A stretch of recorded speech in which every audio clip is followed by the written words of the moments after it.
Welcome back to the NAO show, boys and girls. That is not Tank Top Mike. That is the little sister of the DB's co-manager, Evan. He has joined us this week to break down rounds 3, 4, and 5. And as always, we got Marky Mark here rocking his Cowboys stuff. I've tried to tell him to stop doing it. I've tried to explain that they're not that great, but he keeps on doing it. I don't know why. Hello, boys. No, I was going to have a retort to that, but I'm going to save my retort till about middle of the show when you're least expecting it. Oh, teaser. They call that a teaser in the business. Or maybe just because I don't have one. Well, he does that in the business also. You know? Yeah, I got the Cowboy stuff. Old habits die hard, man. Still waiting for that next Super Bowl victory. Hoping it happens before my daughter turns 30. You know, my daughter was born the last year they won the Super Bowl. She's getting ready to turn 26. Oh, it's her fault, is what you're saying. I think you just blamed your daughter. Well, maybe indirectly, but if she turns 30 and they haven't had one, I'm gonna really be disappointed, man. Anyway, we're going to talk about not all the picks in the draft. We're going to hit several in the third round and then a couple each in the fourth and fifth round. Kind of hit some of the highlights and some of the guys that we liked. And before we do that, we do have one trade. So if you guys are ready, I'll go ahead and get into that trade. I've never said anything bad about a trade in my life. Let's go. All right. We needed the cricket sound effect for that one. All right, we have a trade between the Underdogs and FNG. So the Underdogs receive Zach Wilson and a 23 third rounder, which was Ian's originally. FNG receives Juju Smith-Schuster. We have one of those traders here. So Evan, why don't you start us off on this one? Well, you guys know me. It's really hard for me to want to make a trade. I really just get anxious about it. I don't like doing it. I like to keep my team exactly as I draft them. So this one was really difficult. So actually, when you look at this trade, I know, jokes aside, Juju is probably one of the longest tenured underdogs in NAO history because we had him for over a year. Gibson edges him out. But so we were holding on to Juju, especially after trading for him last offseason, expecting him at that point to sign a big deal in free agency. He didn't do it, stayed with Pittsburgh, which was kind of, disheartening. Looked like he was going to have a, easy flex year last year until he got hurt, even playing with a broke down Ben. And we were really set on just holding him. I think Mike had expressed interest in trading for him. I think Sean had. There was a few others that had expressed like, hey, what's the price on this guy?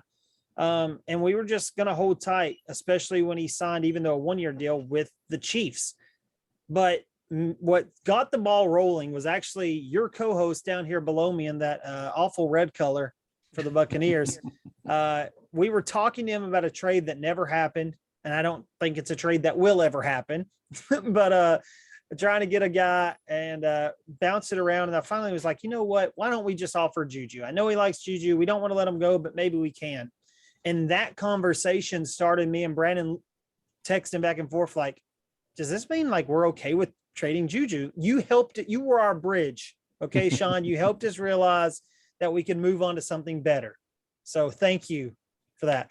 And we messaged, and I'm getting long-winded now. Message F&G, you never know what you're going to get. I was like, hey, what do you think about Juju and a Wilson trade? He's like straight up, like all excited, and then started like downplaying it. Like, I don't know, man. He's played really rough. So I didn't even respond. I just sent the trade and he snap accepted. Brandon was messaging me about the offer and he accepted in the middle of it. So that's the backstory, if you will. That's the rest of the story. Well, to add a little light to our conversation, you're coming after CEH and no, yes, don't recall that. Yes, and really, if it was another running back, maybe lower in if I had running back depth to give, I would have done it straight. We'd have held off just a few more days till Darrell Williams signed. So we'll get into that. Here's my thing on CEH, and I promise I won't get long-winded, but I am a firm believer. If you were in more than 3 leagues, you need to diversify as much as possible. And I have never had a share of CEH ever.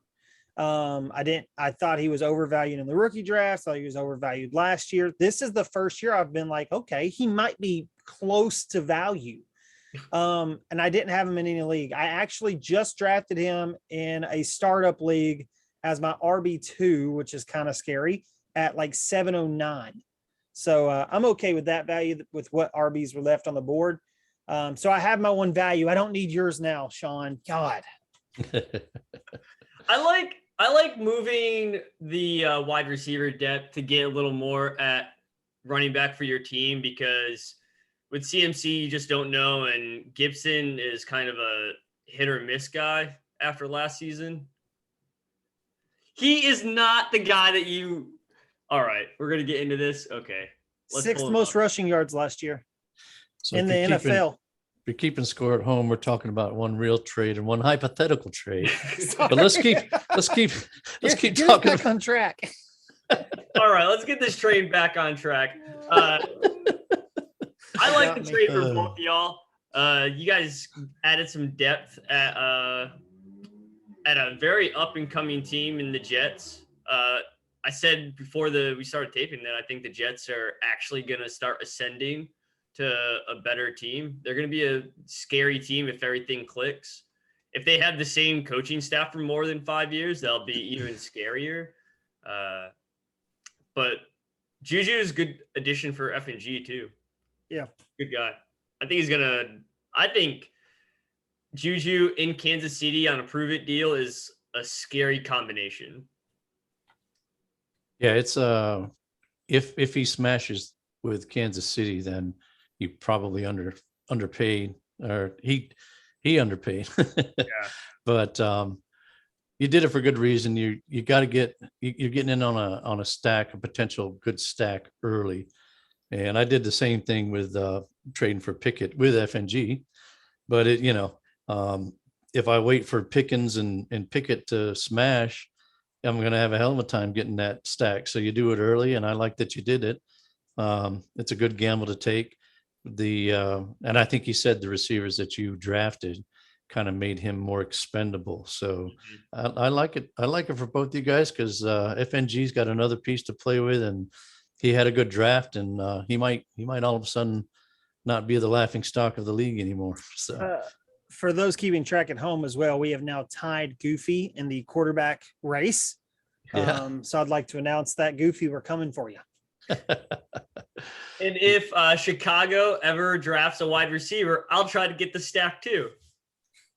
Whoa. I mean, we have the best receiver. We have the wide receiver 1 over there, and no, we're not moving him. So that's fine. That's fine. You can keep him. You can go get 25-year-old Velus Jones. Yeah. I'm really interested to see what he does, man. We're not going to talk about him tonight I didn't have him on our list, but it's kind of fun to think about this guy coming into the league at 25 and what he might or might not do. Well, that was the other hypothetical. We looked at a Juju for Fields trade, because we have Kmet and Mooney. Like, we already would have the stack, but understandably so. I think Fields can, if that rushing upside hits, he could be a QB1 this year. So I don't blame Sean for not wanting to move him. Yeah, he might be coming to you. He might be coming to you. Well, maybe there will be some future CEH talks if we get Mooney and Kmet in the conversation. I can announce. All right, moving on. Let's go. All right, let's talk about the rest of the draft. We'll wrap that up tonight. So we're going to start off with some picks that we liked in the 3rd round. And the first one we're going to talk about is the very first pick in the 3rd round. That is David Bell, wide receiver, Cleveland, picked by our buddy Humpty. Start us off on this, one of you guys. I don't care who. Well, seeing how it's my show. No, it's our show. David Bell is going to could be a sneaky pick, because he's a big back, big wide receiver, 6'1", 212 pounds. That's what Sleeper says. And then the only people that are really in front of him is Amari Cooper and maybe Donovan Peoples-Jones. Like, he could be fighting for a wide receiver too. I'm not aware of what position he excels at wide receiver. I'm sure you both know off the top of your head, but he could definitely have a pretty good, clear path to playing time early, and this is a 3rd round pick. What do you think, Evan? Mark, I don't know about you, but I am old enough to remember when David Bell was projected to go in the 1st round. So I thought this was a really good value pick for Humpty. Humpty sneakily had a lot of really good value picks in this draft. I looked down at his roster and I'm like, ooh, that's a rookie I like. Oh, that's a rookie that has potential.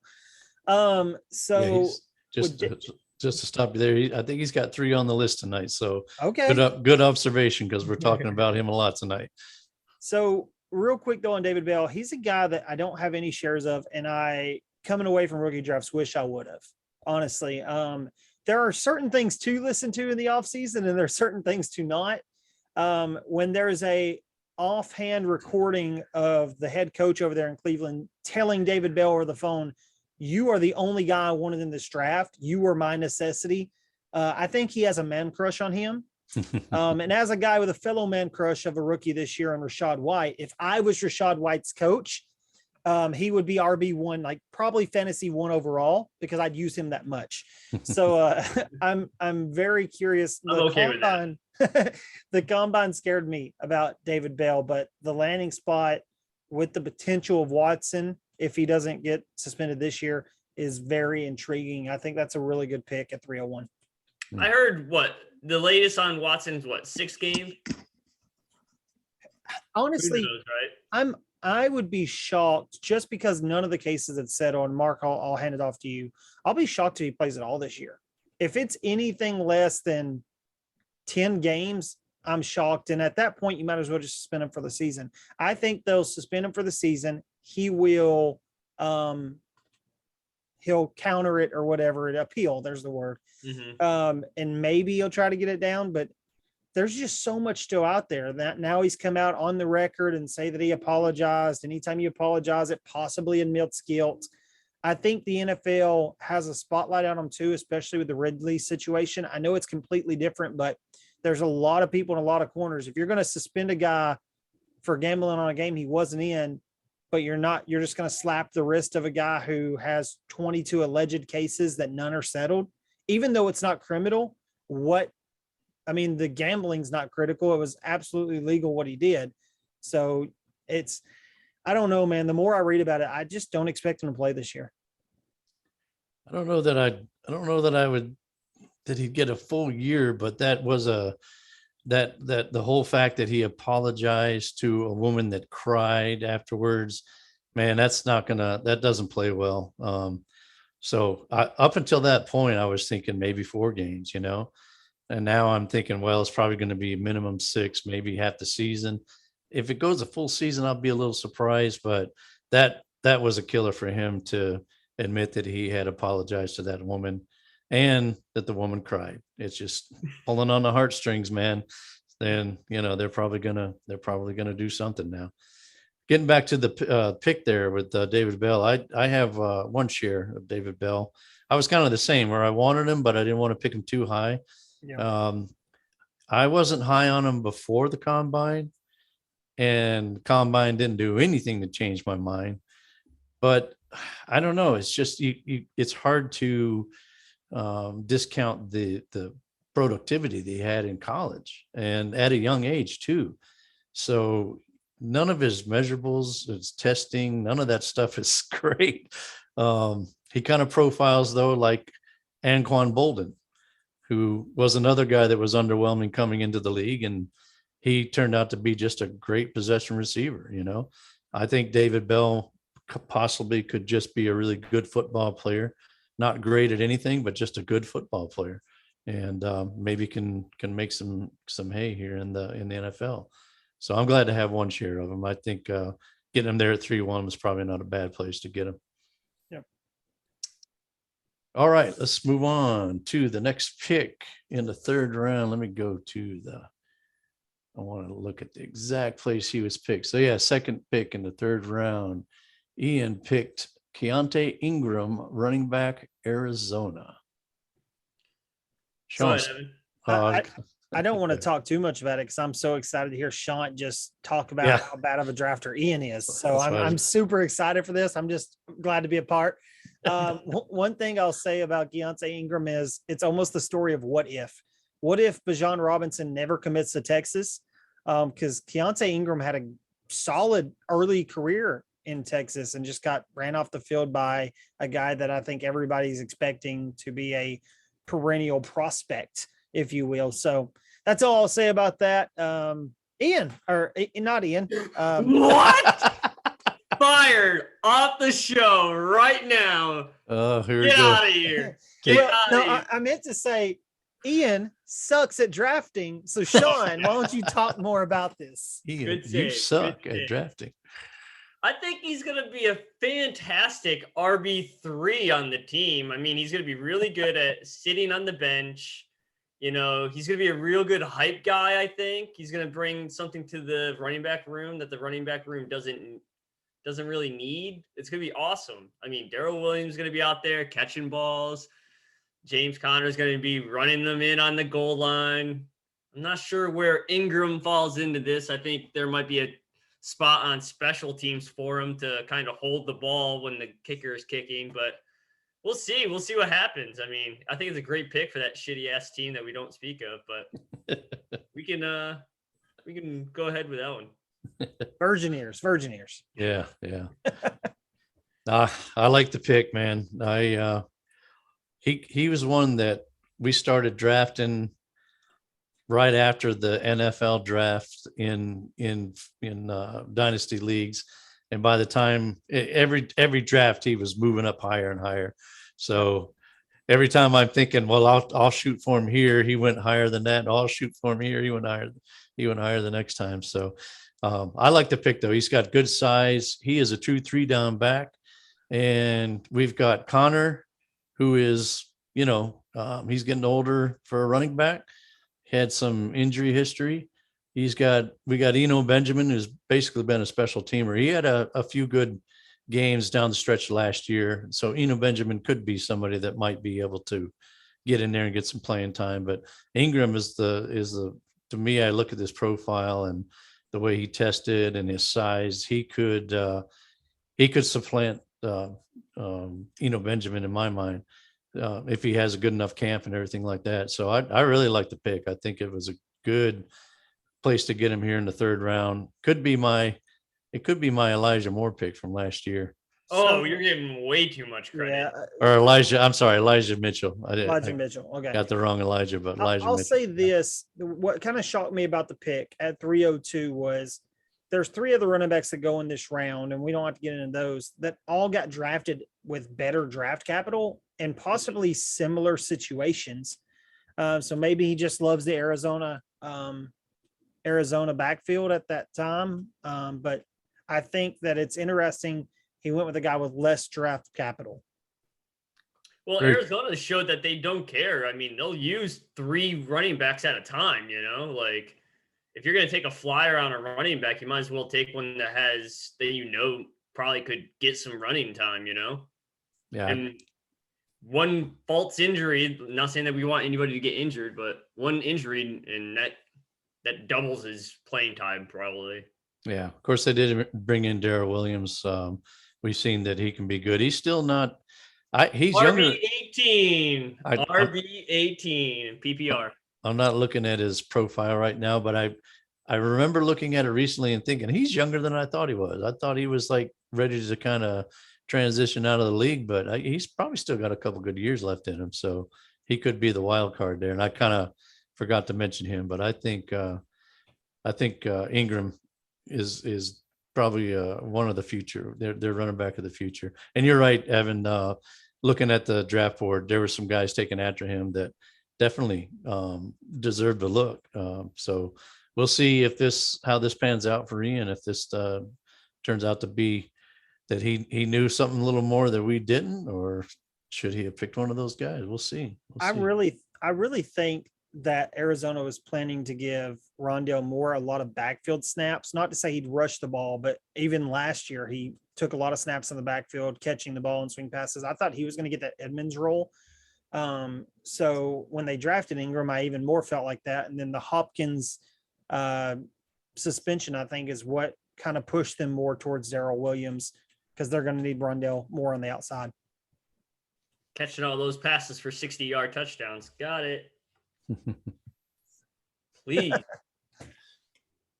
All right, let's move on to the next guy we're going to focus on here, and that is Taekwon Thornton. He was picked number 3 in round number 3 by Goofy Jace. Taekwon Thornton, wide receiver, New England. So I think this is going to be a really good pick, but it depends on what New England wants to do offensively. I think everybody saw last year that they kind of kept the proverbial handcuffs on Mac Jones and kind of just gave him enough so he didn't mess up the game, and just kept him in-house. Don't think outside the box, just do what you got to do and get the W. If they open the playbook a little bit more, Jacoby Myers is still there, and Devontae Parker going to be the main wide receivers. But Thornton could definitely have a year one of a Gabriel Davis kind of year. Gabriel Davis, first year, he was getting a lot of targets in the end zone because he's a bigger wide receiver. Thornton's 6'3". He could do the jump balls if need be. Parker's the burner. Jacoby doesn't catch touchdowns. So, I mean, yeah, that's pretty much what I think. So I think your breakdown, Sean, was spot on if he was on a different team. Because when you look at Bill Belichick and the offenses he's ran away from Josh McDaniels, they're even more run heavy. And we saw him play a game last year where they only threw the ball like 3 times the entire game, which I know weather and all that. I get it. I didn't take that into consideration. I just don't expect them to throw the football, especially not without Josh McDaniels that much. They're going to be more gadget plays when they do pass the ball through the air. I think it's going to be a lot of quick hitch stuff, quick setup, maybe some shot plays off the play action, but I think they're going to run a offense more in line with what Bill did prior to Josh McDaniels, which was heavy play, almost like what the Titans run, heavy play action, run the ball a lot. They got a stable backs, and short, quick, intermediate passes. And that's not Taekwon Thornton's strength. You talk about him in the red zone. He's a taller guy, but he's also a really slender guy.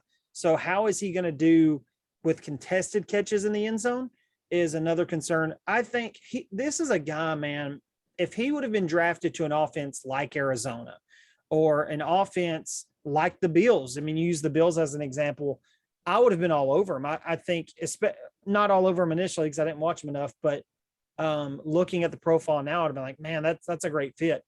I just don't know that he's going to be any relevant at all. And I don't trust Bill Belichick to draft receivers. The best receiver he's found in the last 5 years was an undrafted guy that fell into their lap.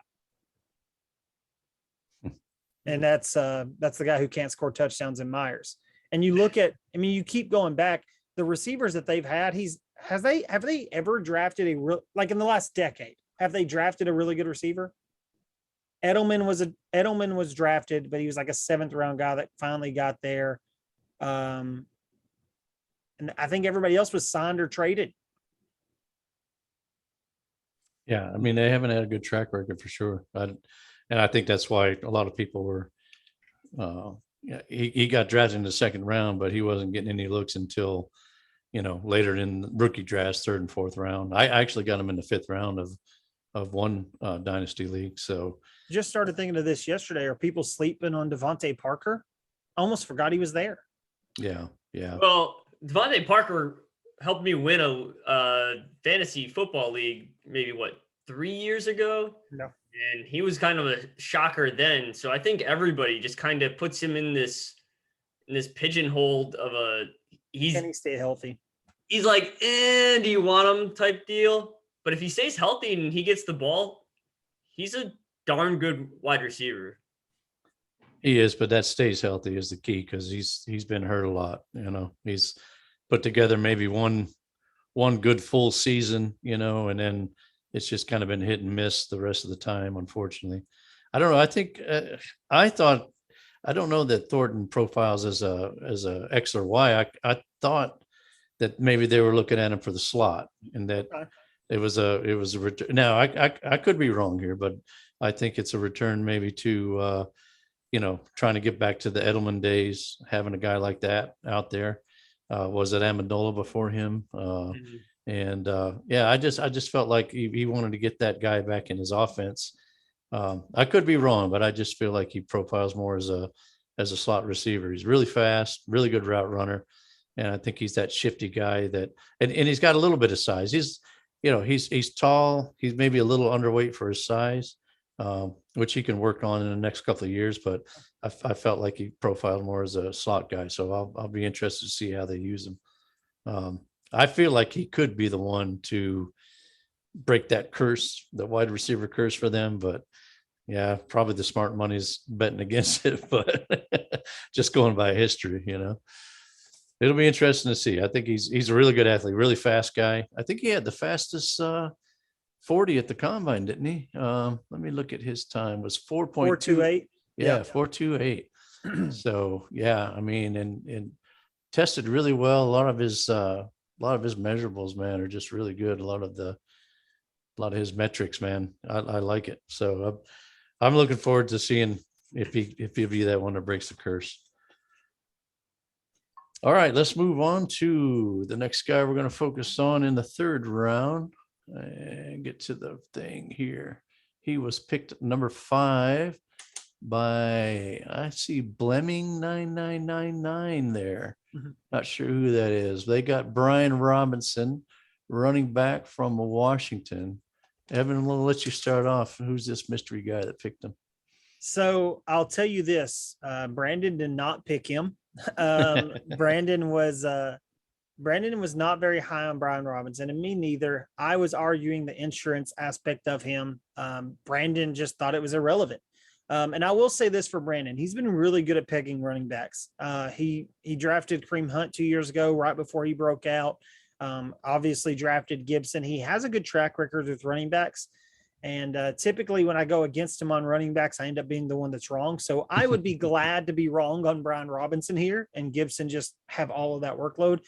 But I felt at 3-5, especially after we had already made a selection in the third, that it was a pick we had to make for insurance purposes. Yeah, when I saw that pick, I was like, the writing was on the wall. I thought it was all insurance with that pick, and it was a solid insurance policy in the third round, middle of the third round. I mean, you guys had a lot of picks in the first two rounds, which are going to be your backbone this year and your depth. And if you needed to get an insurance policy, why not just draft him? He's free, Yeah. I like the pick. I think this is a great place to get him. I think he went probably around where he should have. I won't say that you got him early or late. I think he was right around where he probably should have gone. He's got good size. He's got decent speed. He kind of profiles like a Gus Edwards, and Gus Edwards has averaged, 5 yards a carry for his whole career. I like Gus Edwards. I like him. Yeah. If he can do that kind of thing. And I honestly think that they brought him in, they picked him in the third round. That's pretty good for a running back. A lot deeper. Talking about the running backs and where they went, I kind of bumped everybody up around when they got to the third and fourth and fifth rounder, because there was such a deep draft with some of these guys coming out late with COVID and all that kind of thing. Deep defensive draft. I think some of these guys might have gone earlier in a normal draft where it was everybody coming out at the time they were supposed to. So, I look at a guy like him and think that, he could have gone late second, early third easily. It was a little later third, but I think that's really good draft capital there. And I really think they brought him in because Gibson, he's had these lingering injuries that he's played through for the most part. And I give Gibson a lot of credit for it, but you kind of can't deny that it's there. And what happens if he gets the one that's going to have him sidelined longer? So, and they got Jarrett Patterson backing him up, and he's about 5'4" or something like that. He's not going to be their backup. This guy could be more of the true handcuff to Gibson moving forward. I did find it interesting today. I saw an article, and of course the off-season articles that they are. Gibson dropped his body fat percentage from 18% to 12% this offseason, which when I heard that a starting NFL running back had an 18% body fat percentage, I felt pretty decent about myself, not going to lie. But that was shocking to hear. And he talked about battling the injuries and all of it. None of it's really connected. So I'm just kind of curious to see him burst out this year. We got Brian Robinson at 305, just kind of tie it back in. He was actually the 5th running back selected in this draft. 4th was Tyrion Davis-Price, which nobody expected. So right. I was right there with you. Yeah, right there with you, Mark. I kind of thought that running backs bumped up a little bit because not many had been taken. And there was a running back run that was created after White went 91 to the Bucs. So everybody was trying to get their guy. We'll see what happens. Obviously hope Gibson gets plenty of the workload, but he's been a borderline RB1, or RB2 the last 2 seasons, not having the full workload. So I'm not too worried about it. Mm-hmm. All right. Good stuff, guys. We'll move on to the next pick that we're going to talk about in the 3rd round. That would be pick 307. We have Tank Top Mike picking Zamir White, running back, Las Vegas. If I had a draft pick in the 3rd round, Zamir White probably would have been my pick. I think with Josh Jacobs being on a one-year deal, it was just smart of Tank Top Mike to go get him. He's the handcuff, obviously. If Jacobs leaves, that means he has 2 running backs now. I mean, it was just a really good pick by Tank Top Mike. Death, taxes, and Tank Top Mike taking late round running backs that are 1 injury away. It's a good pick, especially when you look at the fact that Jacobs has been banged up and they declined his 5th-year option. I think that really moves Zamir White up a lot of people's boards.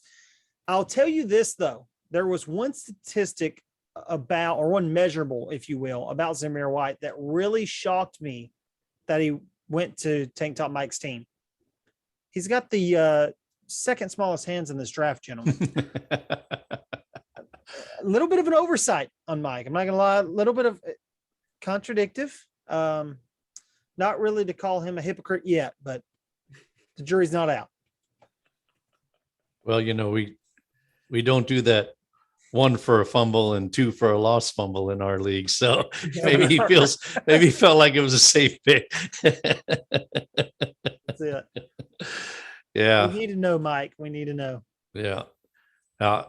Great pick here. I got him myself in another league and missed on him. And I was, definitely targeting him, but missed on him in a couple of leagues, got him in another. And I feel like, so this kind of goes back to the trade that I make in the 2nd round with Mike, where he got Jahan Dotson. It was pick 19. I wanted this pick. I wanted Sutton in this pick, and he was going to walk away from it. He said, I'll give you Sutton alone. And I felt like it was still a good value for me to get a guy in the flex there. Now that he picked Zamir White, I kind of feel like I lost that trade because I did not keep my competition from getting the backup. As soon as he picked him, and I was just hoping someone else would pick him. Maybe he'd drop, and that's exactly who I was going to target. I mean, I wanted that pick, and I was like, that's Zamir White range right there, man. I might be able to get Zamir White. So yeah, so I'm obviously saying great pick for Mike there. Zamir White flew under the radar a little bit because he shared time with James Cook. He had, I think he injured both knees while he was in college. And yeah, so, you can't, huh? Sorry, I shouldn't laugh at that. No, you can't. You can't discount that. But he looked good last year.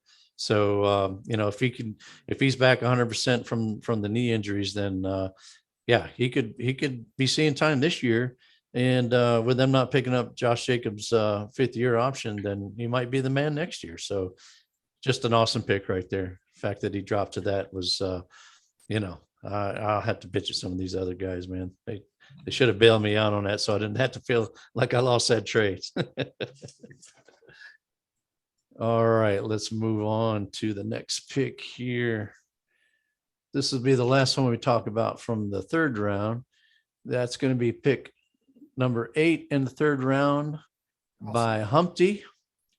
Jalen Tolbert, wide receiver, Dallas. I think Mark should lead this one off. Ooh, good call. Let's go. Yeah, Tolbert is the guy I didn't get in any drafts, and I'm just like devastated about it. I actually put him a little further down my rankings. I liked him better than some of the guys I ranked ahead of him, but I do my rankings in such a way where the guys that have a clearer path to playing time, quicker path, I put them a little higher. So I had Tolbert down a little bit more, ended up missing out on him a lot. I think he's really talented. The small school stuff doesn't really bother me so much because I think he's just going to be a good NFL wide receiver.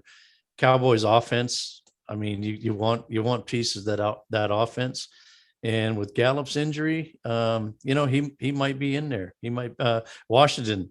I don't know if you guys saw, but James Washington's rocking the boot. And I don't know about you guys, but I saw a picture of him from behind, and I did not think wide receiver. I thought, who's that linebacker?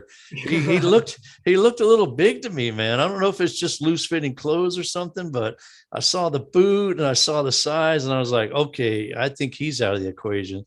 So he only has to go ahead of guys like Noah Brown, who they still got there. They got Malik Turner. Cedric Wilson left, so yep. Gallup's probably going to start off on the PUP list. I don't think he's even into his full rehab right now, so he's definitely going to start off on the PUP list. Tolbert could be out there this year in the beginning of the year, maybe getting you some good points right off the bat, and probably a receiver of the future. Gallup, they signed him. Realistically, he maybe plays 2 years on that contract before they cut him loose and have an out, so he could be the man of the future there. So I love the pick. You can tell I like that pick by my Cowboys. So what I hear from you, Mark, is that CeeDee Lamb and Dalton Schultz are going to have balls thrown at them all day, every day, 15 targets a game, 2 touchdowns each. And Evan and I are just going to be racking up these fantasy points. Is this what you're telling us? You guys should be excited, but Jalen could be a dark horse there for the number 3 guy. But yeah, you guys should definitely be excited about CD and Schultz. I got Schultz as my tight end 1 in another league, and I'm pretty excited about it where I drafted him at, because he's not being drafted like a tight end 1. So there's only 2 things about Tolbert, in my opinion, to be the reason why he was not selected in the 1st or the 2nd round of the NFL draft, and not the 1st or 2nd round of rookie drafts, honestly. Mm-hmm. And both of those things being, he didn't transfer out of South Alabama, even though multiple SEC and Division I power schools wanted him. Alabama was in on him before they were in on Jameson Williams. If you look at the recruiting trail, which is saying something, right? The South Alabama team had a new coaching staff and really did a good job to keep him there. So that's the first thing to note on. The second thing is the fact that he is 23 already, and we play Dynasty. So we all look at, we're ageists over here. Okay. We all look at the age. I thought getting him in the back end of the 3rd round, when I saw the pick go off the board, I don't know if any of you guys did, but I immediately went, wait a second, Tolbert was still available. How did we let Tolbert get to 308? What is going on? I think Tolbert will start in 3 receiver sets. He will be a guy that his value will be higher at the end of the season than it is right now. Yeah. He was a local boy, right? He was from Alabama. Yep. I think that was a big part of it too, that he just wanted to stay local. Yeah, I think I don't know, Sean, did you chime in enough there? Did you get the you didn't really talk about Jalen, you just talked about how happy you were about Segue to my Schultz. team. I don't know if you know this about me yet, but all I care about is myself and how my team does. Y'all can just jump off a mountain and never be hurt again. But if it helps my team, I am all for it. I mean, you should be worrying about your team. You've had some bad luck this offseason. All your wide receiver ones are wide receiver twos now, I think. Oh, man. Your tongue. Shots fired. Shots fired. Said I'd get him back. Sorry. Can you, I don't know if you can confirm nor deny that you have that Dak and CD stack in another league? I have Dak and CD in this league, and I am fairly excited about it. Yeah, you should be. The news today is he's working on his footwork, and he grew an inch. He at 23. He moved his locker next to see. I'm talking about Dak. He moved his locker next to CD. He wants to be in constant communication with him. And I haven't heard breakfast reports yet, but that's probably next. Yeah. All right. We'll move on to the fourth round. We're going to talk about just a couple of guys there. So let's get my sheet up here. And we're going to talk about, where is he? Oh, this one was way down at pick 406. Humpty again, man. We're showing Humpty some love here. He picked Romeo Doubs, wide receiver, Green Bay. I picked Romeo Doubs at 406 for Humpty. I just want to put that out there. I'm taking all credit. If Romeo Doubs hits, I am taking credit for this pick, and I have the text messages to prove it. So Humpty, take your lap, Evan. Take your lap. I'm gonna be jogging. My chair's bouncing. It makes it perfect. You kept the receipts. Yes. And you might be getting that BMI down just a little more with those victory laps. Huh? Sorry. I guess I'll just start on Romeo Doubs since I ran with it. Yeah. Literally. Yeah. No, I think Romeo Doubs has a sneaky chance to be the best rookie receiver in Green Bay this year. Wow. I think Christian Watson obviously has the best upside. I'm really big on Christian Watson, but I think he has a lot of growing to do. I think they're going to find ways to get the ball in his hands. But Romeo Doubs might be a better route runner at this stage, might be a more mature receiver at this age, and that's what I think Aaron Rodgers will look to. I targeted Doubs around this area in a lot of rookie drafts I was in. And he's one of those guys where I think his value will be higher at the end of the season than it is right now. Let me ask you a question. Fantasy value, Doubs or Lazard by the end of the year? Doubs. Okay. Wide receiver one in Green Bay is going to be Doubs. No, but I don't think it's going to be Lazard. I honestly, and I know we cut Watkins, but I think Watkins has a chance to be the wide receiver one there. And only because of Sammy Watkins. Watkins. Yeah, only because of Aaron Rodgers. Like, that's a wrinkle in everybody's plan. It's going to be whoever Aaron Rodgers wants to be best buddies with. And I mean, it's not going to shock me if Randall Cobb's a flex play this year. I mean, nothing could really shock me at this point. I do worry that he doesn't really play two rookie receivers really well. I mean, he hasn't in the past. I guess he hasn't had a guy drafted this high in the past either. So that could be saying something. But with Lazard, I think Lazard is what we've seen. We know what Lazard is. I think Lazard could definitely get some red zone targets. But anytime he gets a heavy workload, he tends to get hurt. So that's another thing to look at with him. I don't know, man. I'm not there with Lazard yet. Maybe I'm wrong. I think you nailed it. I mean, last year we all thought Amari Rodgers is going to be this breakout guy. Like, oh, they got him a wide receiver, but he picks people randomly. Well, not randomly last year. We all know Adams was his man. Yeah. But this year, I think the door is wide open to see who's going to be the guy.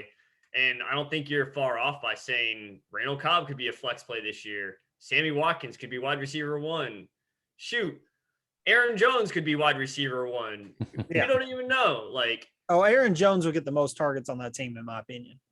Yeah, exactly. I think so too. I think they're going to be doing a lot of dumps and then a lot of 60-yard bombs, and that's going to be it. But I think the answer to what receiver gets a bump in targets is Aaron Jones. yes, exactly. Yeah. Exactly. So it's not going to be one of the guys. Lazard, he's an undrafted free agent. They thought enough of him to tender him and keep him on the team on a 1-year deal. Yep. But realistically, he came in with low expectations. Being an undrafted free agent, he's probably exceeded those. He might have some rapport with Rodgers. Yeah, it's going to be. I wouldn't want to try to put any money down on any of them. So I think Dubs is definitely talented. Didn't test really well, but he's got good size. And I think he's another one of these guys that's just a good receiver. He's just he of course he played at Nevada, not the best competition, but he played well for the competition, and he played well early. He's got production from an early age. He profiles a lot like Devontae Adams from a size, weight, speed, played at lower level competition, middle round guy. He profiles a lot like Adams did. Now, Adams took, we all forget, 3 years. We're all spoiled. Right. No, I don't forget. Yeah, we're all spoiled by Chase and Jefferson. But he took some time too. So I don't know. Dubs is sneaky. He's a guy that even if you don't hit this year, I'm keeping him on my taxi another year, I think. Oh yeah, definitely. No, and it's a good point because you had Adams coming out of Fresno State, and yeah, he does profile a lot like him. But it probably will take a little time, just like it did with Adams. I made the mistake in my early fantasy career of picking Adams in his second year, thinking it was the breakout year, and yeah, I really regretted that pick. And and then I was off of him, and then he breaks out, and I'm like, okay, I got to figure out how to do this better, man. That was an early lesson for me in fantasy. So I haven't forgotten. We've all had it. Yeah. All right, we'll move on to the next pick that we're going to talk about in the 4th round. That is the very last pick in the 4th round by Quest 46. Aaron picked Khalil Shakir, wide receiver, Buffalo. I don't have much to say about Shakir, but I will say that Buffalo is really good at developing wide receivers, and because Gabriel Davis was kind of in the same boat when he was drafted. He was drafted in, when did I take him? The 5th round, and now he's blowing up. So I think that's a nod to the Buffalo Bills and their ability to really foster good wide receivers and bring them up to NFL speed. So I would say that this is a pretty good pick at the end of the 4th round, and get that upside. And he'd have a skinny stack. Yes, Josh Allen, if he comes out and starts banging in 3 years, he's got 2 people that are going to be connecting.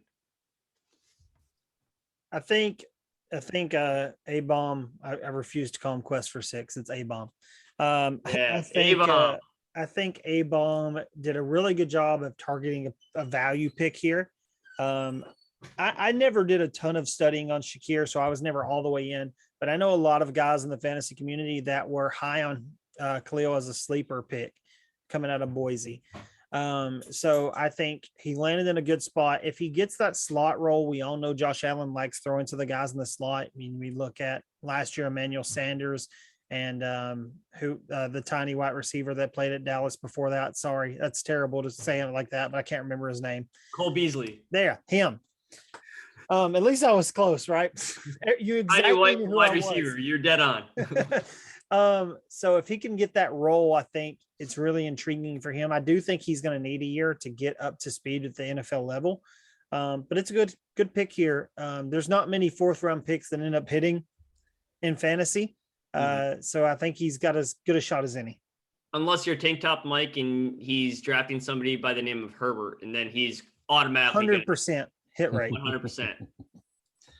Well, I think this one's got a good chance to hit. You got Crowder in front of him on a 1-year deal. Yep. You got McKenzie, who's had some good moments, but he's already 27, and they don't have much invested in him. the numbers for Shakir, the testing, the measurables, all of it is just awesome. And if he'd have been in a bigger school, then he would have been a lot more on the radar, and he wouldn't have been considered a sleeper pick. So I definitely was looking at him. I knew I could probably get him in the 4th, 5th round. I got one share of him, and would have taken more if it would have worked out for me. But I think he can I think by next year that he can start to get some meaningful steps. So for A-Bomb, who had an aging roster after, winning the championship and kind of needing to get younger, he traded me, he got Cooks went my way and he got Gabriel Davis.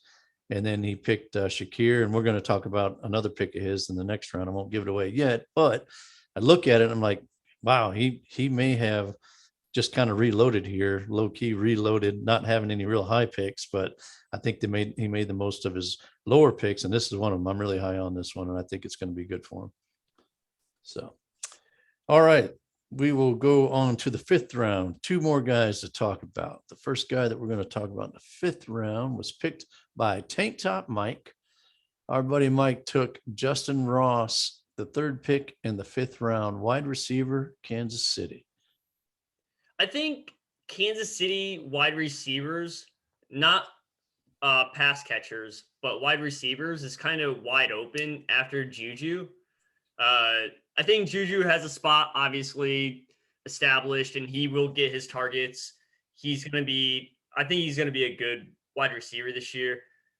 Kelsey's obviously going to be the first look probably 90% of the times. And if they throw to CEH magically this year, I will cry tears of happiness. But anybody outside of Juju for the wide receivers, I think it's all kind of up in the air. Anyone that's going to flash can get a spot. Justin Ross is going to have an Auden Tate career. He's going to be that guy that there's a ton of people that believe, oh man, if he could just get the shot, and he's going to have some flashy plays. I think if I were an NFL GM, I would not sign him purely out of his safety. I don't think the guy should be playing football. He's had a neck fusion that they had to go back in and repair. They didn't think he'd ever be on the football field again. He came back. He did get medically cleared, but obviously that medical clearance, how far is it, right? It's enough for him to play in college because they're going to make their money. But there's, 32 NFL teams that passed on him multiple times, all 7 rounds. He's in the absolute perfect situation in terms of, great quarterback. The depth chart's kind of funky over there. But man, it's hard to argue. This isn't a guy from a small school that went undrafted, because of that. This is a guy that had all the notoriety, all the praise, got hurt, went undrafted. Those guys don't tend to hit as often at skill positions as the guys from smaller schools. If this was an offensive lineman or defensive lineman, absolutely, because it's just a different position. But him against NFL defensive backs across the middle of the field is a disaster waiting to happen, and I hope it doesn't happen. Yeah, I'm scared for that too. And my thought on him, when he went to Kansas City, you kind of had to take notice and think, well, hey, he might be worth a dart throw in one of the later rounds. But I kind of fell where you did, and that's why I brought this guy up, because I thought it'd be interesting to talk about the talent as opposed to the reality of it, that he did not get drafted. He was medically cleared, of course, or he probably wouldn't even gotten into the draft. But like you said, they all passed on him, and they must have seen something that they didn't like, And I'm with you, man. If he goes out there and he gets an injury that it ends up being a devastating kind of thing, man, it's just going to be, you don't want to see it. Nobody wants to see that. If you talk about the upside, he was doing things at a young age there at Clemson. Yeah. And yeah, he was on the fast track to be one of the top guys in this draft, if he hadn't had that injury. So I've seen him go in the 4th round, a lot of times in the 5th round. He's probably worth the dart throw there, especially being with Kansas City. I'll be holding my breath every time he's out there, man. I agree with you, Evan, that I kind of wish he would have I'm not sure if he finished his degree, what his degree is. I kind of wish he'd have gone that route though, instead of trying to come in and play. All right, we're going to go to our last pick. And this last pick happens to be the last pick of the draft. And that is A-Bomb again. He got Kyle Phillips at the last pick, wide receiver, Tennessee. Pick 50. So we have, I think one of you guys is into the Titans somewhat. Maybe you can start us off. Who, me? Tell me about the guy. You didn't know about him. I had to tell you, didn't I? I'm going to take credit if he does well for you. So I had fan PTSD, I guess, if you will. We drafted Des Bryant around this time last year. He never hit. Fitzpatrick. Des Fitzpatrick. What did I say? Brian. Brian. He definitely hit. And he caught the ball. I'm like, wait, what time? What year is this? Des Bryant definitely hit. Oh man, you can't spend this much time with Sean. You start calling guys other guys. Dadgummit. Des Fitzpatrick. See, I was in my PTSD moment. No, so we were actually in a chat during the draft that will not be mentioned. Whatever, DOT draft, and you were asking me about Kyle Phillips. I really didn't know a ton about him. I knew he was a tough player. I thought they drafted him as a special teams guy, and I think that's where he's going to make his bread. That's where he'll make the team early. I think he'll be returning kicks. But ever since they've drafted him, only positive things have been coming from the Titans about him. So it's made me go back. I actually watched a few games now. If you read the scouting reports on him, it's, he's tough, but he's stiff. I don't see that on film. I see him tough, but I don't see stiff. I mean, he's got some loose hips. He made Darius Geis look like an absolute punk a few times when they played LSU. There's one play where he had another faux pas. Darius Geis. Dadgummit, I sure did. LSU. Okay. Darius Geis went to LSU, but he played on Dadgummit, Sean, it's your fault. The cornerback who just went early this year. Oh yeah. Gosh, now I can't think of it. What is his name? Come on, Sean. You're LSU. He's not going to come up with it. Save us here. I can't right now. Okay, that corner that I know who you're talking about. He went like pick 7 or so. Yeah. Slayton. Stingley. Derek Stingley Jr. Okay. Oh man. Now you got me saying it. I mean, both of their names start with a D, and they both went to LSU. I was onto something, okay? But he made him look like a punk. So, anyways, I'll tell you this: Kyle Phillips has by far been the best rookie receiver at Titans camp. Treylon Burks has left 2 practices now with undisclosed breathing problems. But I'll say this: if you are committed to Kyle Phillips, you have to be committed to holding him on your taxi for a year. And I say that because Mike Vrabel has a tendency, unless you are just elite, you're not going to play much as a rookie. And it is just what it is. And it doesn't even mean they're bad. You look at guys like Jeffrey Simmons, who is, I think, the best defensive tackle in football, young defensive tackle in football. He's not, I won't say he's better than Aaron Donald. But I think he's one of the best defensive tackles in football. And a lot of people will agree. He didn't play a lot as a rookie. Christian Fulton was a PFF darling last year as a cornerback. He could hardly see the field as a rookie.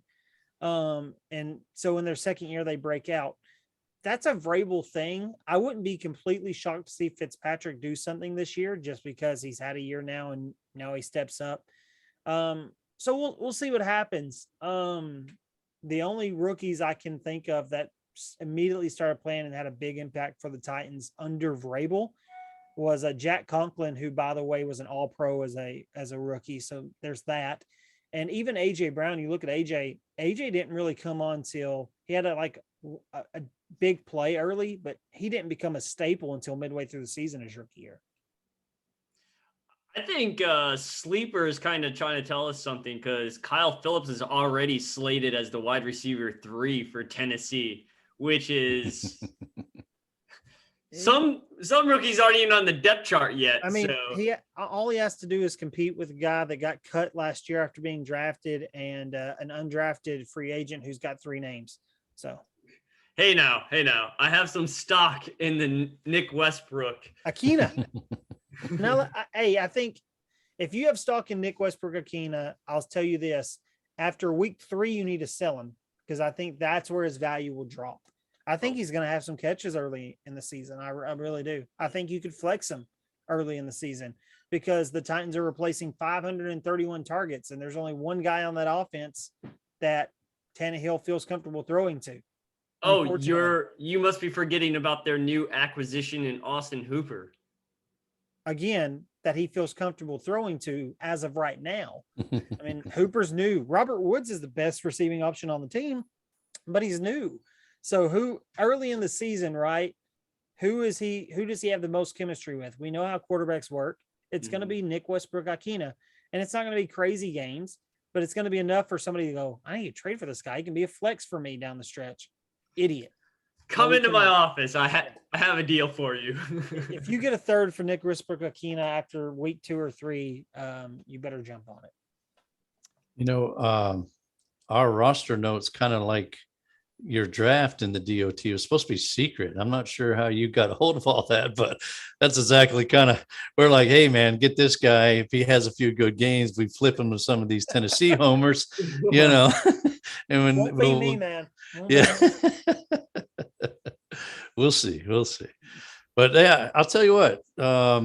I think Kyle Phillips now, I'll say, is already better than Des Fitzpatrick. Yeah. Fitzpatrick may have an edge being the second year guy. I feel like Phillips kind of flew under the radar being a West Coast guy. I just think he's going to be too good to keep off the field. I think he could be an exception. So I'm calling for Taekwon to be an exception to the Bill Belichick bad drafting rule. And I'm going to say that maybe this one's an exception to the Vrabel rookie rule. I think by mid-season, he's just going to be too good to keep off the field. This guy just, the reports I've heard on him from a lot of the film watchers, he just always seems to be open and always seems to catch the ball. So I know you would love that. I mean, if he smashes this year, you're fine with that. You know, anybody that can do the job, right? I'll take the victory lap for you. Yeah. So I think this along, there you go. That boy, you're going to be really working on that BMI.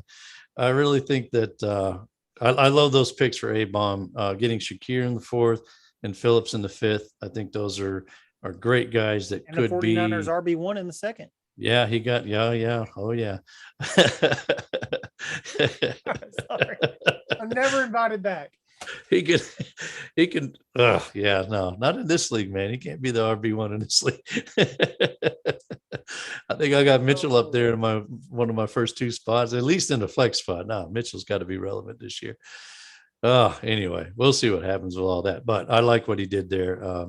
He may have gotten 2 diamonds in the rough there that might be relevant. Later this year into next year. I think he's got guys that could be relevant already. Well, I want to say thank you to the co-manager of the DBs being on the show this week. Thanks for breaking down the 3rd, 4th, and 5th rounds with us. A couple highlights that Mark and I, well, a lot of Mark and a little less of I, thought were good highlights to hit. Next week, we're going to talk about what we don't know. That's why you got to come and listen to the show. Might be the ranking show, huh? Might be the ranking show. Not big. Maybe I'll finally get the schedule released and we can do a schedule release show. But pigs aren't flying yet, so that can't happen. So come into next week and we'll figure out what we're going to talk about.